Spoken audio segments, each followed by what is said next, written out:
Hey everyone, we've got a couple more people coming on in. I hope you got a lot out of Alfonso's presentation. I always love that presentation. He does such a great job. We usually also have a gentleman by the name of Dr. Latham, and he attends our in-person conferences, and he just does an absolutely phenomenal job when it comes to presenting on strengths-based leadership. So at this time, if you wouldn't mind going ahead and muting your screens, but as always, definitely ask questions throughout this. Feel free to unmute yourself, stop me. I definitely want this to be interactive. And if you don't mind, I think yesterday we figured out it was hard for you guys to rename yourselves. But if you want to, go ahead and include your name, your school, and your officer role in the chat feature, because I would love to see where everyone's from and what roles you guys possess as we go through this presentation. So I am going to go ahead and share my screen now. And if you wouldn't mind, just give me 2 thumbs up if y'all can see it okay. Awesome. Okay, perfect. Well, we will go ahead and get started. And I am going to very quickly make Cedric the co-host so he can go ahead and allow any other people that are coming in access to join our call. Great. So thank you so much for joining us for the Student CPT Officer Training. This is always so much fun for me because we get to talk to new officers, and a lot of you guys are new officers. Just by a quick show of hands, who is a new officer? Okay. Awesome. And then who has been an officer in the past? Fantastic. Delaney, Alyssa, Tucker. Awesome. Thank you. That'll kind of help me as we go through today. Well, if you are a new officer, I know some of you guys are maybe unaware of how CPT kind of came about. So we are actually a subsidiary of NASBA, which is the National Association of State Boards of Accountancy. So in the early 2000s, when there were multiple fraudulent scandals happening in the press, the president of NASBA said, we need the public to trust those in business. So, and that keyword there is business. So not just accounting. That's a myth that is also assumed by our nonprofit, that we just focus on accounting students and accountants, but we are business in general. So we are open to marketing majors, we're open to business majors, advertising majors, pre-med majors, early childhood education majors. Anyone is welcome to be a part of the NASBA Center for the Public Trust and the Student Center for the Public Trust. In 2010, the NASBA CPT was founded, and again, it was on the premise of spreading the word about ethics and leadership, and trying to make people believe in the good news and believe in that there are good people out there, especially those in business. The professionals were giving us some feedback saying, I wish I would have known this as a student. And so that is how the Student CPT came about.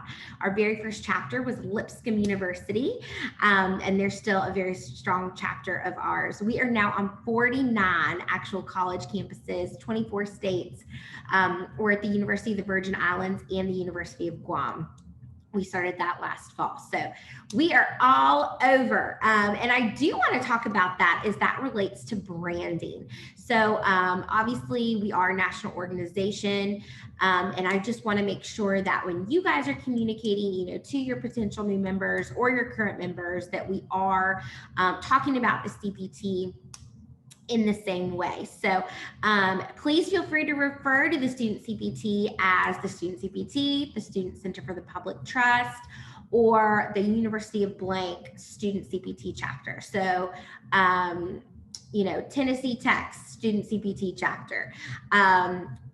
Please do not refer to our group as Ethics Club or Leadership Club or the SCPT. Obviously, from a branding standpoint, communication standpoint, we want to make sure that Everything is the same from campus to campus. So we have just a couple guidelines here, and this can also be found on page 14 and 15 in your chapter manual. So if you have that in front of you, or when you're talking about this conference later on to your other members, feel free to refer to that. We have a couple colors that you can refer to if you guys are getting flyers created or anything like that. Anytime you need a logo, please feel free to ask us. We are happy to provide that for you. We have the full colored one, and then we have a white one, a black one, and kind of like a transparent one if you need to put it on a colored background. So let's go ahead and dive into officer roles and responsibilities. And again, please feel free to stop me if you guys have any questions along the way. So to get us started, let's first talk about elections. So elections are usually held in the spring semester, and the current members are responsible for training those new members, those incoming officers. So the officers will hold one term. It usually starts in August or September and then concludes the end of the spring semester. Obviously, if there's some work to be done over the summer, the new officers, the incoming officers would take on that responsibility, sometimes paperwork, with the campus life office or whatnot. We do recommend that the chapter advisor is available to supervise the election process. It kind of differs from campus to campus. Sometimes our chapters will do a good old-fashioned paper ballot. Sometimes the officers or the executive board and the advisors will get together and kind of slate an officer slate. So it's just really kind of up to your school and what your needs are and how large your chapter is. But if you do want to change however your election process does work, just make sure that you update your bylaws, which is pretty easy to do. We'll talk about that here in just a couple of minutes. Any member is welcome to be a part of the officer group as long as they're in good standing with the university. So we have 4 mandatory officer positions. So this is president, vice president, treasurer, secretary. Again, if you have any additional needs or any additional officers that you want to include, just make sure you include it in your bylaws. So here's some of the positions that we have seen on other campuses. The director of chapter information systems, communication, community relations and development, and student relations. So first we'll go ahead and talk about the chapter president and kind of the role of that. So the chapter president obviously presides over all the meetings, and they're the chairman of the executive board. They are responsible, in addition to the other officers as well, to update the bylaws. They are responsible for also appointing chair people for committees. Let's say you guys have a really big community service event and you need a couple chairmen. You can go ahead and that is the position that you would nominate. You serve as the main point person with us, CPT staff, and obviously university contacts. And then you're responsible for communicating to your officers and members regularly. Vice president, obviously they step in if the president can't perform his or her duties. A lot of our schools, and again, this is not mandatory, check your bylaws, but a lot of our schools go ahead and have the vice president become president the following year if they've done a good job. Again, not mandatory, but something that you guys can consider and take back to your school. They're also responsible for the program calendar. So they're the ones that are getting those speakers. They are booking those rooms. They are making sure all of the supplies for, an upcoming meeting is taken care of. They are also overseeing any activities of those additional officers. So the director of corporate communications or corporate relations, communications, student relations, and membership, they all report to the vice president. The treasurer, they are obviously responsible for making sure dues are paid. If you have some students that are paying it cash, they're the ones to keep up with the cash log, make sure we get it back to the national office. They keep up with the account balance. So we can give all that information to you if you guys need to know how much is in your chapter account. We have accounts set up for each and every one of our schools. So if you need that balance, just email Cedric or I, and we will be happy to get that to you. Again, the treasurer is working hand in hand with the VP and the president to establish a budget for all the activities and the programs. And then they help with reimbursement of funds. So let's say that you guys have Chick-fil-A one day at your meeting, and you guys need to be reimbursed. You submit the receipt to us and we'll make sure that you guys get a check within a week or two. Secretary, they are responsible for taking minutes if need be, or distributing those meeting agendas, sign-in sheets, sign-up sheets, making announcements. Maybe other groups are asking you to promote their events. They're responsible, for getting that information out to you, writing thank you cards to speakers, and then overseeing activities such as like social media or flyer creation, anything that goes with the promotional events that falls under them. Secretaries and presidents are normally the ones that are submitting the forms, like the activity reports and the semester reports, which again, we'll talk about in just a couple of minutes. But that differs from campus to campus. So just work with your officers and see what works best for you. But normally it is that secretary or that president role. So now we're getting into the not mandatory but additional officers that you can bring onto your board. So the chapter of information systems, they are responsible for updating your chapter website. You may not know this, but every single one of our schools has a chapter webpage. And so we like for that to be updated at least once a year. It has a welcome message. It has some photos of your chapter. So that would be a main responsibility of this position. And then obviously maintaining all the social media pages. We've seen a lot of chapters get on Instagram, especially within the last year or so. So if your chapter does not have an Instagram, I highly encourage you to set one up. Director of Communications, they work hand in hand with the secretary. They make sure that any flyers, any kind of advertising is done to promote your upcoming events and meetings. Community relations, obviously they have a big role when it comes to your community service projects. So they're reaching out to those organizations, kind of organizing those volunteers. They're making sure that you have all of your needs met when it comes to your community service project. If you have to buy supplies, they're making sure that that is handled. And then fundraising for your chapter. A lot of chapters opt not to do this. But if you ever wanted to raise funds, let's say you guys wanted to host a really big event, or you wanted to bring in a big speaker that maybe cost a little bit of money and needed to do a little bit of fundraising, this position would help secure those funds. And then student relations, director of student relations. So they are our recruitment gurus. So they're the ones that are out there tabling, that are coming up with all kinds of activities to try to get people to come to your meetings and your events and eventually become a member, which is kind of exciting. They're also responsible for making sure that those membership forms are filled out by any member that has not done so yet. They are reaching out to me, usually once a month, asking for me to pull a membership roster for them. And again, they work closely with the secretary as well to make sure that roster is up to date. Here are just a couple of places that you guys can go to get some resources as it relates to your specific role or just the executive board in general. So our chapter manual is full of all kinds of resources for you and can definitely answer any questions that you may have. Our StudentCPT website as well. We post monthly resources for you guys in our emails that we send out once a month. It's usually the first or second week of the month, and it has upcoming events. So definitely make sure that you don't put that in your spam folder each month. Make sure that you guys are reading that thoroughly because it has tons of good information.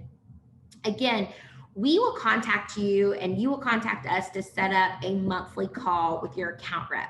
So go ahead, when you guys get back in August and September, and figure out which dates or which days or weekly, rotations of the month work best for a call with us. Our calls are only about 15 to 20 minutes, and it's kind of like a check-in call, seeing what we can do to support your chapter, seeing if you have any questions that need to be answered. But again, that is a good time to ask questions and get any resources that you need. We have flash chats, which are little webinars that we have recorded and put on our YouTube, and that really dives deeper into a couple of different aspects of the student CPT. And then of course, Robert's Rule of Order, if there's something that you need to vote on, such as bylaws or elections. So here's what we expect from student officers, regardless of your position. Proactive planning, so being on it. If you were on the call yesterday, I recommended going ahead and knocking out your entire programming calendar when you get back in the fall. Scheduling check-in calls with us. Again, we do that every 4 to 6 weeks, turning in forms on time, responding to emails within 2 business days, obviously recruitment, leadership and engagement, professionalism, and then of course, energy and excitement. This is supposed to be fun. We do not want this to be stressful at all. We want this to be a really good time. And if you're ever feeling overwhelmed, please let us know, and we're happy to help. Here is what you can expect from us, Cedric and I. Chapter account information, reimbursements. Again, if you have a big expense, or if you got lunch or dinner for any of your members, we're happy to reimburse you for that. Monthly contact calls, assistance with speakers and promotional events. We are happy to come and speak to your chapter on a number of different things. You just let us know. Chapter visits. We are so excited that all your campuses, for the most part, are opening back up in the fall. So we would be happy to come on campus and visit if that's allowed at your school. Updated flash chats. And then of course, monthly resources to help you guys run a smooth chapter, and energy and excitement. We are here to serve you. We're really excited. Now we'll go ahead and dive into activity reports. So activity reports are submitted after any kind of activity, whether that is a chapter meeting, a recruitment event, or a community service event. These I recommend being submitted within 7 days of the event.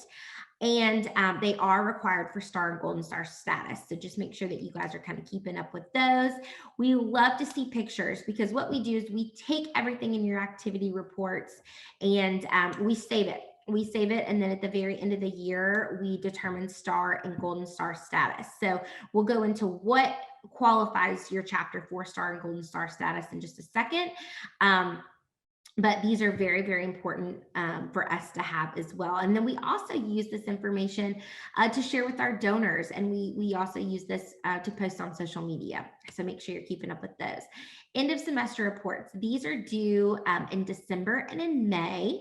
And this basically is just a wrap up of the semester. So you're telling us how many people are coming to your meetings. You're telling us as it relates to what your recruitment strategy is, what are your programming events kind of looking like. And again, that just kind of wraps up the year, or wraps up the semester. These are also required for Star and Golden Star status. And don't worry, because we blast you guys with all kinds of emails to make sure that you're getting these submitted by those due dates. And then officer rosters. These are usually just submitted once a year unless you have a change of leadership. So hopefully, fingers crossed, all of your chapters have already submitted this for the spring semester. If not, please reach out to me and I'll be able to send you that link, or you can go on our website. All we need is the name, email, and phone numbers of your officers, just so we know who's in charge. We know who's leading the charge on that campus. And then membership forms. So this is just submitted when there's a new member, and you guys don't need to fill it out. It's only the new member. I will go ahead and tell you, so we basically kind of start fresh in August. So any members that were a part of your chapter during the 2021 school year, they'll kind of be wiped clean. So they'll need to submit a new membership form. So you might want to go ahead and write down at your very first meeting back at the year, you need to make sure all your members are submitting this new membership form. And that we do that for a couple of reasons. To make sure that we're having accurate reporting of your roster and making sure that only active members are on there. We're also doing that as a way to collect dues properly. $10 is all we ask, and that gives your members a free t-shirt. If you need more t-shirts, please let Cedric or I know, and we'll be able to ship you a box. Once a month, we usually before our calls, we try to send you guys a roster of new members. If you need it more frequently than that, let's say you just had an upcoming, let's say you just went to a student organizational fair, you had a bunch of members sign up and you need to promote your upcoming meeting, let us know because we'd be happy to run a report for you. And then just kind of a tip from us, go ahead and have an iPad or a laptop open, ready on the membership form at any meetings that you may have or recruitment events. And that way you very quickly go ahead and get any of those new folks that are interested in joining. Any questions so far? I know I'm kind of speeding through this. Let me know if you guys have any questions along the way. So let's go ahead and dive into chapter performance levels just as a kind of recap reminder. I know a lot of you know this and we went over this yesterday. We have 3 levels. We have Golden Star, Star, and Developing Chapters. Developing chapters are those that did not achieve Star status the previous year or are brand new chapters. Star chapters, they elect officers annually. They have at least 5 registered student members. They have at least 4 chapter meetings. So you guys can divvy that up how you want to. If the spring semester is crazy and you want to do 3 meetings in the fall and 1 in the spring, you can do that, 2 and 2, however you want to handle that. You participate in 1 community service activity, at least. You submit activity reports on time, end of semester reports, and that officer roster. You promote ethics competitions, which right now our only one is the video competition, but if your school has their own ethics competition, that is totally fine to help promote that as well. And then send students to the leadership conference. That qualifies your group for Star status. Golden Star status. So you have 1 additional chapter meeting.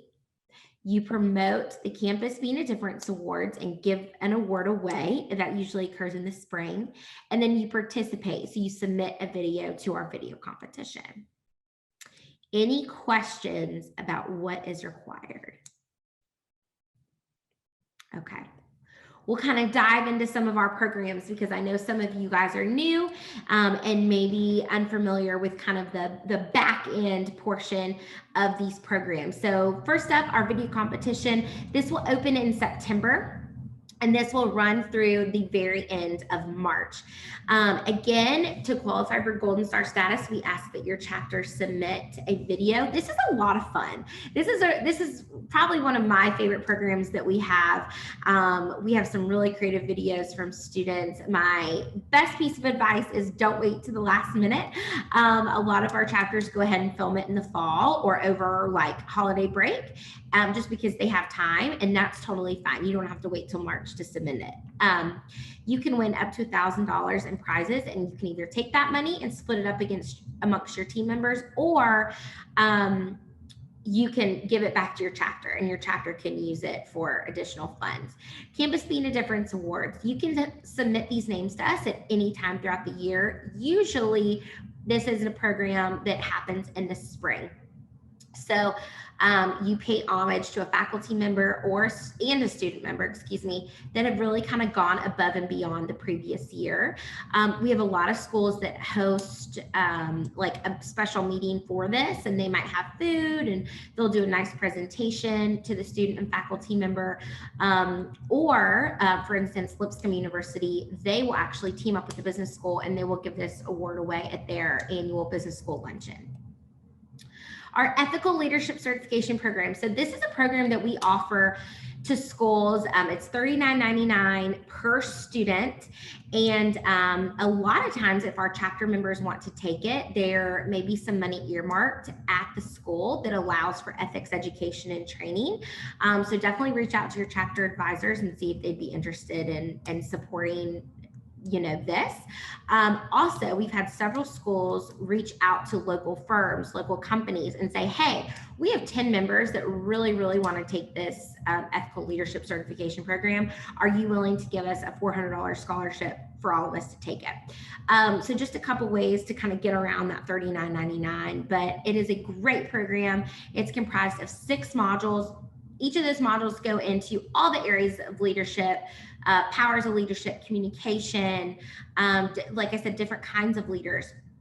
It's a really great program. And at the end, you get a certificate of ethical leadership, which is a great resume booster. So this year, when we discovered that a lot of our schools were going to be virtual, we decided to start a Lead with Integrity series, and we're going to continue to do this every spring and every fall semester. This is kind of like what you guys have participated in this week, except on a much larger scale. So we, at one point, I think last year, we had like 300 enrollments for this program alone. So a lot of people hop on, and we bring in some really great speakers. So just wanted to keep you guys posted about that. We will probably send out a save the date in August, and the actual event will probably be in October. Leadership conference. So this is very different from what we usually do. We are usually in person, and it is so much fun. Oh my goodness, it's so much fun. It's definitely by far my favorite thing that we do throughout the year. We pay for up to 2 leaders from each of our schools to attend an in-person conference. Everything is paid. Your food is paid, your flight is paid, your hotel is paid, your conference materials is paid, everything is paid. You just have to show up and be eager and excited to learn about leadership. And so next summer, we're bound and determined we are going to get together, and it is going to be in Colorado Springs, Colorado. So we're very, very excited about that. And we'll be able to kind of hang out, and you guys can, explore the beautiful scenery in Colorado as well. So more details to come. We usually start sharing that information around January, and you can begin identifying leaders that you want to represent your school. Here's just a suggested programming calendar. And again, this is in your chapter manual. So if you want to take this and kind of use it as a template or a guide as you begin programming for the fall, feel free to do that. But I just wanted to make sure I share that with you, because sometimes that's something people overlook in the chapter manual, but definitely take a look at that. Just a friendly reminder before we close out today, please make sure you review your bylaws. This is so important. A lot of times schools will actually have the chapters submit their bylaws to continue to be a registered student organization. So you just want to make sure that you have those on file and that they're updated. If there's anything you want to change, it is easy peasy. You go ahead and put it in your bylaws, and obviously vote as an executive committee to do so, or with your whole membership. It's completely up to you. But if you want to add an officer, if you want to add a program, if you want to add, additional qualifications or stipulations, you can do that as well. But please let me know if you guys have any questions about this or anything really. We are here to help you. Cedric and I both, we know that this is a great organization. We love the Student CPT so much, and we just really appreciate your leadership. So thank you guys so much for hopping on today and all week. It really means a lot to us, but we are here to help you. At this time, I will go ahead and open up the floor if you guys have any questions. And if you don't, that's okay too.